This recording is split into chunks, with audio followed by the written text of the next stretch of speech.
Did you know that meal planning is actually a form of self-care? Today, I will explore how meal planning is really self-care and give you 5 meal planning tips for beginners. Thank you so much for joining me today. My name is Lindsay and I run the blog The Well-Rounded Teacher, where I give you tips, tricks, and ideas for living a more balanced lifestyle. If you are new to my channel, please click that subscribe button and the bell icon so you never miss another video from me. And if you are a returning viewer, thank you so much for joining me today. I hope that you'll find this content helpful and valuable. And if you do, please hit that like button and let me know that you're enjoying it. All right, so how is meal planning self-care? Now, I'll link up in the cards the video that I did on the importance of planning out self-care, and hopefully you can take a look at that. In my video, I shared with you a calendar that I made, and this is the November calendar, and I talked a little bit about how some of the activities on here might seem a little bit strange for the idea of self-care.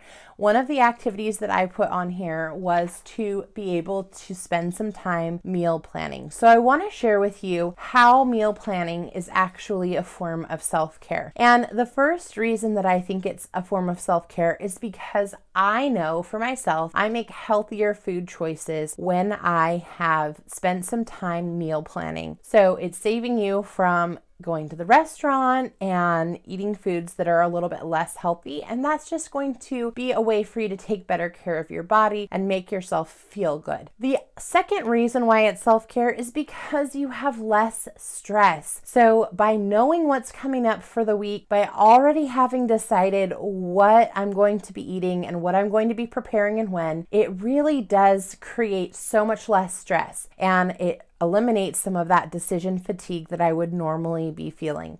So we know that failing to plan is planning to fail. And just like I need to schedule in self-care, by doing the activity of meal planning, I really am reducing that stress. So not only does it reduce stress, but it saves me time. The third reason why it is important and is part of self-care is because it saves time. I'm not having to go to the grocery store 5 times during the week. I'm not having to spend every night in the kitchen preparing an elaborate meal or whatever the case might be. It's going to save time. And the fourth reason it's self-care is because it saves money. You can save so much money by spending a little time meal planning and then eating out a lot less, especially as we start to see food prices going up in restaurants and places like that. So I definitely think that meal planning is a form of self-care. So let's get into 5 tips for beginners. If you've never done meal planning before, there are definitely lots of little things and nuances that kind of come with it, but we're just going to cover 5 basic things to consider if you're just getting started. The first thing I would recommend is think about what you already have. So take stock. What's in the freezer? What's in your fridge and needs to be used up? What's in the pantry? Think about what you already have that you don't need to purchase so that you could create some meals for the week. So taking stock, looking at what you already have. That's the first thing that I would recommend. The second thing is to look at your schedule and see when you're going to have time to cook and go to the store. So you know that I have been using the Life Planner this year by Erin Condren, and I will put a link up there in the cards about my unboxing of the Life Planner. It's been extremely helpful trying to keep track of everything. And so look at your schedule. What do you have coming up for the week? Do you have some different events that are going to require you to be on a tight schedule? If you have kids, do the kids have some sports activities coming up that are going to require you to be away from home? So look at your schedule and see what you have. Think about which day you could go to the grocery store and then which days you might want to cook different meals. The third thing I would recommend is deciding on some very familiar and very simple recipes. Some people think that when you're trying to meal plan that you're really trying to decide on something elaborate that you're going to fix every day, and that's not true. The simpler you can keep it, the better. So think about, what are your favorite meals that you could prepare with the ingredients that you have on hand, and schedule that out. When would be a good time to make those? And if you want to be adventurous and try something new, maybe plan for that to be on a weekend when you have a little bit more time and you can have some fun playing around in the kitchen. So just kind of schedule that out and think about what's going to be working for you during the week. The fourth thing is consider your leftovers. So again, if you're going to be preparing a meal, consider preparing a little bit extra so that you could take leftovers for lunch for a couple of days, or someone else in your family could take some leftovers for lunch for a couple of days.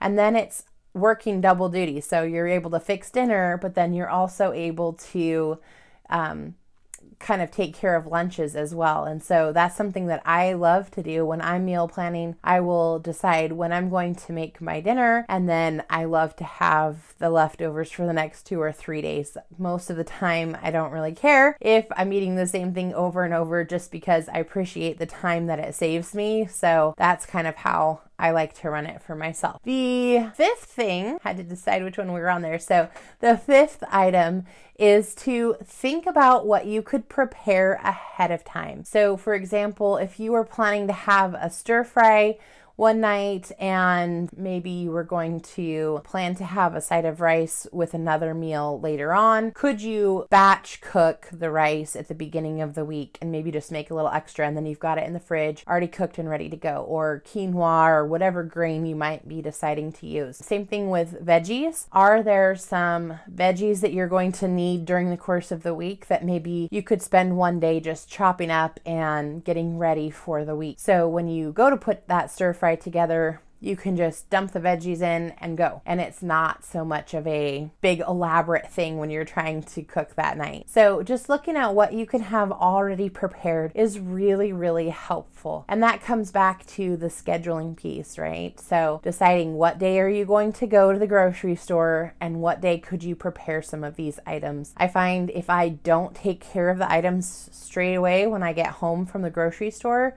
it's harder for me to get back into it later. So I would definitely pick a time when you're going to be able to take care of the shopping and the prep work on the same day. But maybe that's not you. Maybe you can go grocery shopping one day and prep the food the next day. You have to do what works for you and what fits your style. So let me know in the comments down below, what experiences have you had with meal planning? Has that worked out well for you? Were you able to come up with some tips or tricks that made things a little bit easier for you? And let me know, what kind of content would you like to see me make more of? Would you like more videos on meal planning and meal prep, or other items on self-care? Let me know what would be helpful to you, and I can't wait to see you in the next video. Bye for now, everyone.